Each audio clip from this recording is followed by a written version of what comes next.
Hello everyone, this is Scribe 3D the Rough Method, and in this video we're going to be looking at the Mythic version of Uu'nat, Harbinger of the Void Fight. Just like the last video about the Restless Cabal, this video is also brought to you by Wowhead, our great sponsor, making all these guides possible, so thanks Wowhead. Before I start going on with the tactics and the Mythic guide, I want to mention I will not touch the heroic stuff too much, so if you don't know the heroic mechanics, you might want to look at another video first, but yeah. Let's start with the Mythic version. So the biggest change on Mythic is that the numbers are much higher, a lot higher compared to Heroic. Not the usual higher from Heroic to Mythic, it's a lot higher. It was much harder than Heroic. Really hard. So if you think Heroic was easy and you think this is going to be easy, that's not the case. But what else is different? The mechanics wise, there's 3 new things. One of them only being really important, the rest is really small stuff. The one big important thing is the unstable resonance that's being cast right now. Everyone gets a mark on their head with a relic's color, or with a relic's thing. So there's Storm, there's Ocean, and the Void. And what you need to do is run towards the relic of that same mark. And you cannot touch any other player with another mark, or you cannot touch another relic. The relics themselves can touch each other, so I could run into the Void Storm here with no problems. But stacking them up is usually not good anyway, so you should not do that. So what we did to counter this mechanic is we had me running the Storm, most of the time at least. We had the purple on a healer, usually Josh as priest, and we had the Ocean on either of the tanks. And we tried to spread them around, and our rule was that the Ocean guys can go first. Let's go back a little bit here, and here you should see when we get the marks, the Ocean guys should run first, then the Void Storms should run, and then the Storms can run. However, they don't need to because I'm the guy responsible for collecting them. They can help me obviously to come towards me, or they can stack with another Storm guy, and then I can get them both at the same time. We thought Mage had good mobility on this fight, and Mage doesn't do much DPS anyways because I was Fire Spec, so it was good to just go around and collecting them. Let's see if the Ocean guys did what they were told. You see, okay, there were no Ocean guys, only the one in the back. So, see, this purple guy even gave him a pass here. In theory, he didn't have to. The additional rules were that if you're outnumbered by a large amount of other relics scholars, even if you're number 1 in the prio, you should be really careful. And the third rule was that if you see a train running towards a place, so if you see a chain of storms, it's not smart to go in between them. Okay, so here, for example, if this purple guy just thought, okay, he has prio and would just go over this place, that would be really stupid, obviously. Because you see, first of all, he's outnumbered. Second of all, you see there's a train, there's a clear train. And if he tries to go in between just because he's purple and there's room, that's really stupid, just don't do that. We thought those were the 3 rules that you should try to keep in mind when you're doing this mechanic. Now, that's the first Mythic change. Aside from that, which makes the fight really hard, by the way, that's like causing the majority of your wipes. Additionally, you see on the top left the ad is casting the feed spell, and you see his energy on the nameplate. Whenever the energy reaches 100, he will feed on targets, on their main target, and will restore 40% of their max health and do some damage. The damage is here not really that important, but the main thing is that they heal. And when you're trying to kill them with the Storm, this heal can really annoy you. You can think he's gonna die in a second, press the Storm while they're at 30%, and suddenly they heal up. So it's really important to track this energy, and also in general, track what kind of standings the ads are in when you're getting close. So we thought, for example, killing that one ad at this point in stage of the fight was really good because the dots were gonna bring him lower again, and he was gonna go heal again anyway, so no problem there. But if that heal went through before, then the timers were always different. Sometimes they had too much health when we wanted to kill them, sometimes too little. So yeah, here we're getting slowly to the end of the phase. This one mark is quite dangerous because there's going to be swirly zones. You'll see me soaking them. That's here you should have some person ready, preferably if you need to go over zones. That's what you see. And when this falls in the middle, sometimes it can be really confusing, so watch out for that. Aside from that, you want to push the boss around this timer.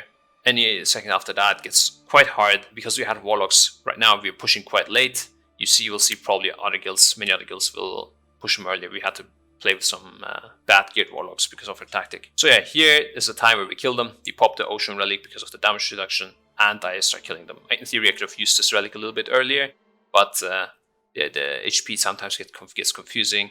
So here, for example, I could have killed him with this storm tick here, but he's gonna heal, so I'm taking it really safe.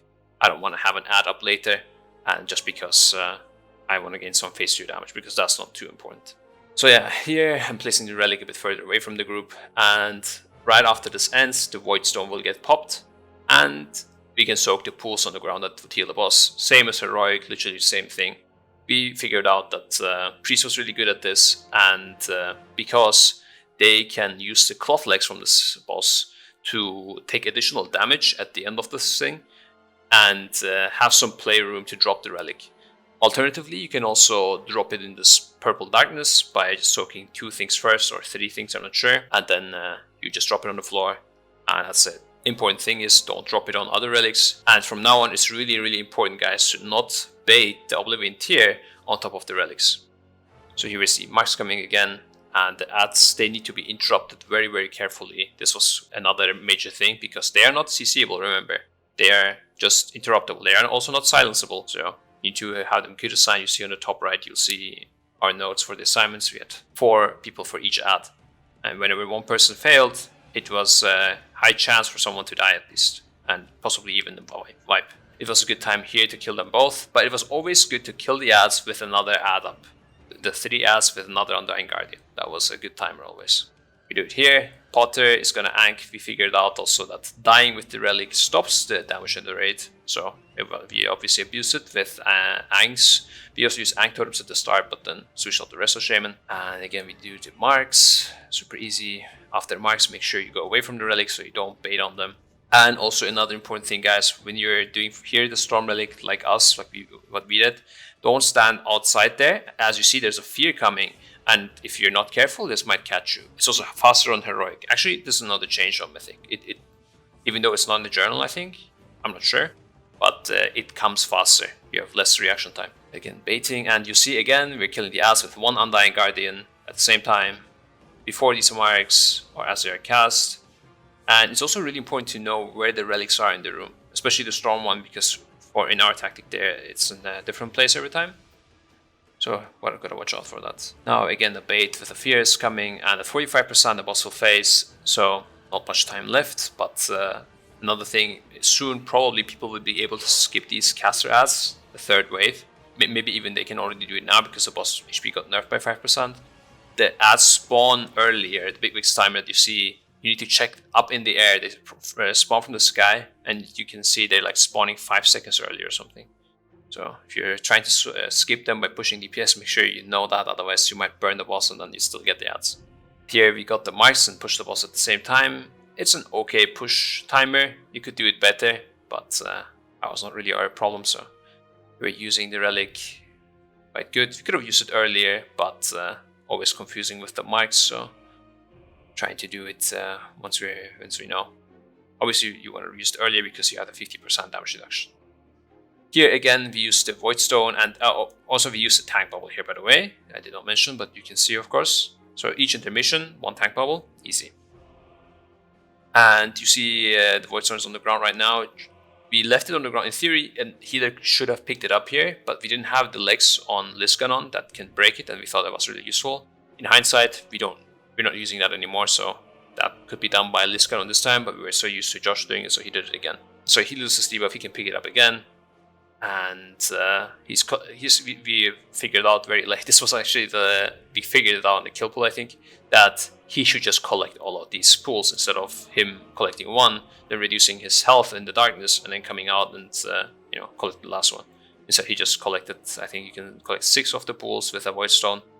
I'm not sure, and then he's done, and the rest can be done by the other people, just like on Heroic. After that, it's really important to bait. The bait's good. And yeah, here the lasers become quite important because the room is small and the lasers are coming every single time with this size of the room. And here you really need to know, you need to have an awareness of what the room looks like, where the lasers are going to cross, because they're coming at the same pattern every single time. If you haven't realized from Heroic, that's what it is. And you need to know where to stand to get only 1 ticks always and not 2 ticks. So we figured out on ours, it was the top right when you look to the boss room from the entrance. That's orange marked for us. That was the easiest place. Around that place, if you stand there, you can easily get 1 tick, 1 tick. the Warlocks put their gateway and poured over this, which was the reason why we stacked so many Warlocks.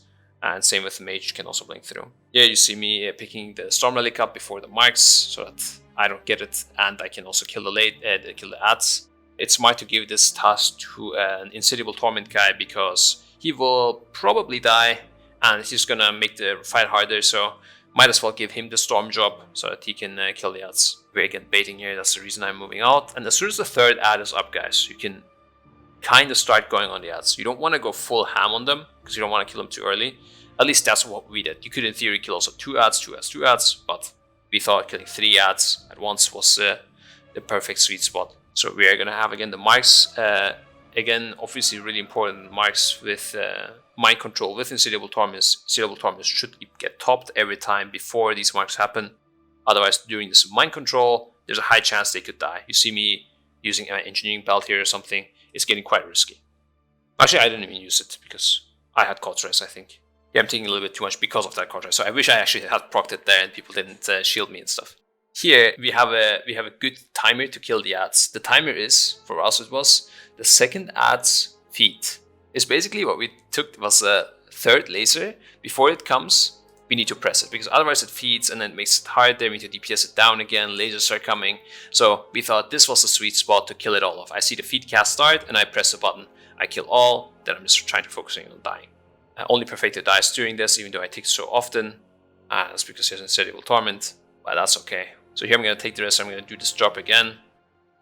In theory, any other person could do it as well, but yeah. We can have the first ad. We realize on the first ad we don't want to dot it too much, but that you need to figure out in your own setup. That's why we always marked with star. We said no dots on this, just the single target DPS gain dots. So here's where I use Engineering Belt. This is really OP, by the way, for Insatiable Torment, because you cannot heal, you cannot use Hellstones or anything, but you can use Engineering Belt, which can save you. In my case it did. Okay, second ad is up. We can also dot that one up. As I said, you need to figure out for your own setup how the dotting is killing the ads. At this point, the phase is quite easy. It just becomes repetitive. You need to bait it good. Every time you do a laser, you bait twice after these marks, and then you do the laser again. Here I could have in theory picked it up before the marks, but I don't know why I didn't do it. Didn't check right now. But yeah, here I'm saying kill the ads guys, the high health one, picking it up. This time I'm going to time it much better, hopefully. You see I'm just going on ads, and I'll try to die at the very end. This is also where we thought was using the health bubble was good, because the tanks were getting hit quite hard here. As you see, Just Wait is using his pain suppression. Pain suppression is going to drop off, and then roughly soon after that we're going to use the tank bubble, because the ads are hurting a lot. That's why we're killing them after all. Even use the priest bubble as a tank external, and then we use the tank bubble, and then it's completely fine. I'm killing off the ads because I see it's all fine with one tick. And now people just need to, after dodging the lasers, go instantly inside the tank bubble and deplete it with the Insatiable Torment ticks or with the laser ticks. I think if you don't run this many warlords, this tank bubble is really good, even especially then. For us it wasn't really super sick, it was more like a tank external. And that's about it, really, the fight. Here, after this point, you just need to keep playing as it is. Don't get fooled by the low HP, because since so many people are dead, this actually takes quite a long time to kill still.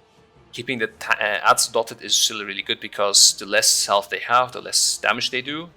However, you don't want to kill them really. That's kind of useless, because they will regen and hit even harder because they will get max health. You really need to care about the tank externals, assign them very good, and that's about it. Last phase is maybe the easiest phase. Before we finish the video, I want to mention also that the boss got nerfed, or will get nerfed on the next reset. I don't know when the video will get released, but yeah.